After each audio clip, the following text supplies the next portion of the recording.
Viewers আসসালামু আলাইকুম। গুপ্তবিদ্যা সন্ধান ইউটিউব চ্যানেলে সবাইকে সুস্বাগতম। তো আজকে যে টপিকসটা নিয়ে উপস্থিত হলাম এটা হলো শত্রু দমন। তো যারা শত্রুর যন্ত্রণায় অতিষ্ঠ হয়ে গেছেন এবং শত্রুর জ্বালা যন্ত্রণা সইতে সইতে একদম অসহ্য হয়ে গেছেন, তো তারা এই টপিকসটা ব্যবহার করতে পারেন। শুক্রবারের দিন জুমার নামাজ পড়ে মসজিদের ভিতরেই সূরা কাউসার 21 বার পাঠ করবেন। পাঠ করার পর আল্লাহর কাছে দুয়াত তুলবেন, তোলার পর মোনাজাত করবেন, ইয়া আল্লাহ তুমি আমার সমস্ত শত্রুকে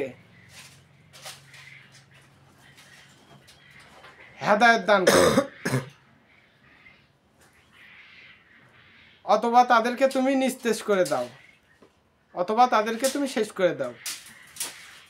তো তারা যদি অরিজিনাল ভাবে যদি মানুষের উপর অত্যাচার জুলুম করে, আপনার উপরও করে, আপনার যদি কোনো দোষ না থাকে, তাহলে এর রেজাল্ট অবশ্যই আপনারা দেখতে পারবেন ইনশাআল্লাহ। তো সবাই ভালো থাকবেন, সুস্থ থাকবেন। আসসালামু আলাইকুম।